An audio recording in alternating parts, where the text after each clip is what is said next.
ಆದರೆ ದಯವಿಟ್ಟು ನನ್ನ ಜೊತೆ ಮಾತಾಡದೆ ಮಾತ್ರ ಇರ್ಬೇಡಮ್ಮ. ನನ್ನಿಂದ ನೀನು ದೂರ ಆದ್ರೆ ನನಗೆ ಉಸಿರಾಡೋದೇ ಕಷ್ಟ ಆಗುತ್ತಮ್ಮ. ನಿಜ ಕಣಮ್ಮ. ಇಷ್ಟು ವರ್ಷ ನಿನ್ ಪ್ರೀತಿನ ಮುಳುಗಿದ್ದು ಅವನ್ಗೆ ಈಗ ಇದ್ದಕ್ಕಿದ್ದ ಹಾಗೆ ನಿನ್ ಜೊತೆ ಮಾತಾಡ್ತಾ ಇಲ್ಲ ಅಂದ್ರೆ ಈ ನೀರಿಂದ ಆಚೆ ಹಾಕಿರೋ ಮೀನಿನ ಪರಿಸ್ಥಿತಿ ತರ ಆಗೋಗುತ್ತೆ.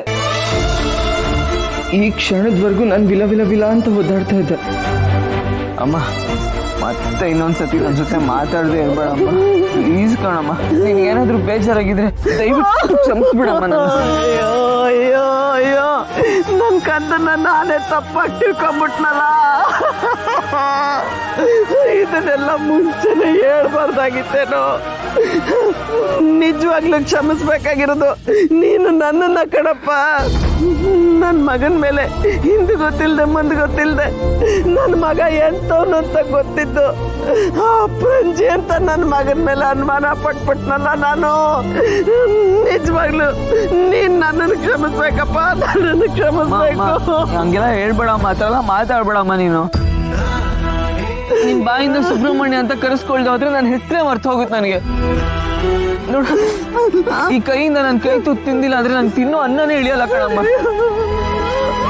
ನಿನ್ ಮಡ್ಲಲ್ಲಿ ಮಲಗಿಲ್ಲ ಅಂದ್ರೆ ನನ್ನ ಕಣ್ಣಿಗೆ ನಿದ್ದೇನೂ ಹತ್ತಲ್ಲಮ್ಮ. ಅಂಥದ್ರಲ್ಲಿ ನಿನ್ ಕೋಪ ಸಹಿಸ್ಕೊಂಡು ನಿನ್ನಿಂದ ದೂರ ಇರೋದಕ್ಕೆ ಆಗಲ್ಲಮ್ಮ. ನನಗೆ ಅದನ್ನ ನೆನ್ಸ್ಕೊಳಕ್ಕೂ ಆಗಲ್ಲಮ್ಮ. ಅಮ್ಮ ಆ ಥರ ಎಲ್ಲ ಇದ್ರೆ ನನ್ಗೆ ಬದುಕಕ್ಕೆ ಆಗಲ್ಲಮ್ಮ. ನಿಜವಾಗ್ಲೂ ನಂಗೆ ಬದುಕೋಕೆ ಹೋಗಲ್ಲ. ಬಿಡ್ತಾನಪ್ಪ, ಬಿಡ್ತಾನು ಸುಬ್ರಹ್ಮಣ್ಯೇಶ್ವರ. ನೋಡು, ಇಲ್ಲ ಕಣಪ್ಪ, ಇಲ್ಲ.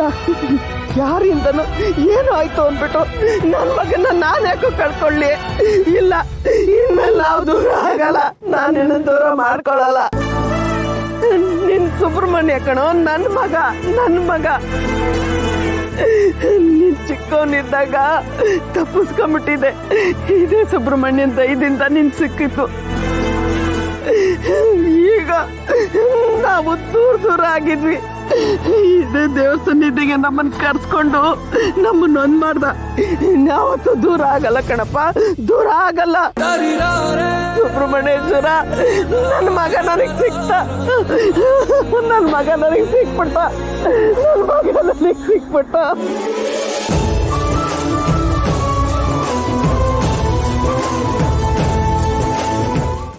ಏ ಇಂದ್ರ, ಏನೇ ನೀನ್ ಮಾಡ್ತಿರೋದು? ಏನ್ರಿ, ನಾನೇನ್ ಮಾಡ್ತಾ ಇದ್ದೀನಿ? ನಾನು ಆಗ್ಲಿಂದ ನೋಡ್ತಾನೆ ಇದ್ದೀನಿ. ಗಂಡ ಹೆಂಡತಿ ಮಧ್ಯೆ ಕಿಚ್ ಹಚ್ಚಕ್ ಹೋಗ್ತಿದ್ಯಾ? ಅವರಿಬ್ರು ಮದ್ವೆ ಆಗಿದ್ದಾರೆ. ಮಗ ಸೊಸೆ ಸಂತೋಷವಾಗಿ ಬಾಳ್ಲಿ ಅಂತ ಅನ್ಕೊಳೋದ್ ಬಿಟ್ಟು ಅವರಿಬ್ರು ಮಧ್ಯನೇ ಮನಸ್ತಾಪ ತಂದಿಡ್ತಿದ್ಯಲ್ಲ. ನೋಡಿ, ಸುಮ್ನೆ ನನ್ನ ಮೇಲೆ ನೀವು ಅಪವಾದ ಹೊರಿಸ್ಬೇಡಿ. ನಾನೇನು ಮಾಡ್ತಾ ಇಲ್ಲ ಇಲ್ಲಿ.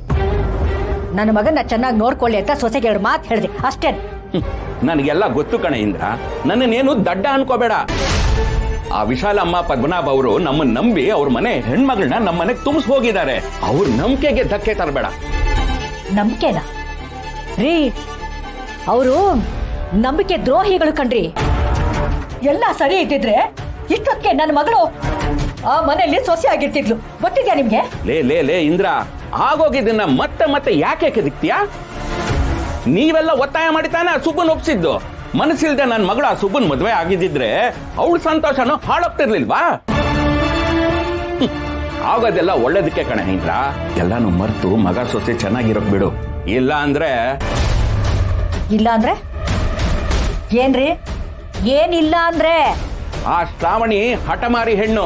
ಅವಳು ಹೇಗ್ ಮಾತಾಡ್ತಾಳೆ ಅಂತ ನಿನ್ಗೆ ಗೊತ್ತಲ್ವಾ? ವರಲಕ್ಷ್ಮಿಗೆ ಏನಾದ್ರು ಆದ್ರೆ ಅವಳು ಸುಮ್ಮನೆ ಇರ್ತಾಳೆ ಅನ್ಕೊಂಡಿದ್ಯಾ? ಶ್ರಾವಣಿ ಏನು?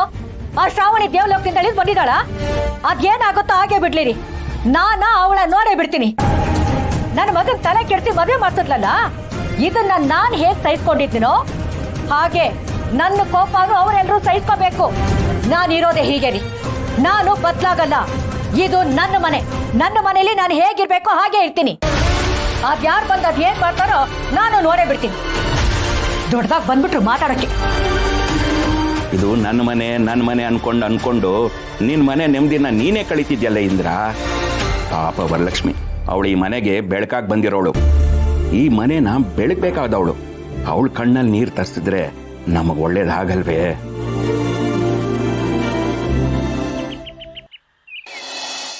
ಯಾ ಶುರುವಾಯಿತು. ಲೋ ಸುಬ್ಬು, ಹೋಗಪ್ಪ ರೂಮ್ಗೆ ಹೋಗಿ ಡ್ರೆಸ್ ಚೇಂಜ್ ಮಾಡಿಕೊಂಡು ಸ್ವಲ್ಪ ವಿಶ್ರಾಂತಿ ತಗೋ. ಹೋಗಪ್ಪ. ನನಗೇನು ತಂದಿಯಪ್ಪ ಕಾರ್ತಿಕೇಯ? ಬ್ಯಾಗಲ್ಲಿ ಶ್ರಾವಣಿ ಮೊರೆ ಹೋಗಿ ಹೋಗಿ ಶ್ರಾವಣಿ ಮೊರೆ. ಏನು ವಿಶಾಲವಾದ ಅಕ್ಷಿ, ಶ್ರಾವಣಿನ ಸೊಸೆ ಅಂತ ಒಪ್ಕೊಂಡ್ಬಿಟ್ಯಾ? ಏನು ಬೀಗ್ರಿ ಹಿಂಗೆ ಮಾತಾಡ್ತೀರಾ? ಶ್ರಾವಣಿ ಮೂರು ಸೇರೋದು ಒಳಗೆ ಬಂದಮೇಲೆ ಈ ಮನೆ ಸೊಸೆ ಆಗಾಯ್ತು. ನಾವೆಲ್ಲ ಸೊಸೆ ಅಂತ ಒಪ್ಕೊಳ್ಳೇಬೇಕು. ಎಲ್ಲ ಒಟ್ಟಾಗಿ ಬಂದಿದ್ದೀವಲ್ಲ, ಅದು ನೋಡಿ ಸಂತೋಷ ಪಡಿ. ಒಟ್ಟಾಗಿ ಬರ್ಬೇಕಾಗಿತ್ತು, ಬಂದ್ವಿ. ಹಾಗಂತ ಒಟ್ಟಾಗಿರೋದಕ್ಕೆ ಸಾಧ್ಯನೇ ಇಲ್ಲ. ನನಗೆ ನನ್ನ ಮಗ ಸಿಕ್ತ, ನನಗಷ್ಟು ಸಾಕು. ನಾನು ಯಾರನ್ನು ಸೊಸೆ ಅಂತ ಒಪ್ಕೊಂಡಿಲ್ಲ, ಒಪ್ಕೊಳ್ಳೋದು ಇಲ್ಲ.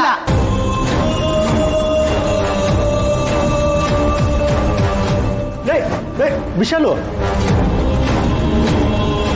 ಸದ್ಯ 3 ಕಾಸಿಗೂ ಗತಿ ಇಲ್ಲದೆ ಇರೋಳನ್ನ ಮನೆ ಸೊಸೆ ಅಂತ ಒಪ್ಕೋಬೇಕಲ್ಲ ಅಂತ ಎದೆಗೆ ಸ್ವಲ್ಪ ನೋವಾಗಿತ್ತು ಕಣೋ.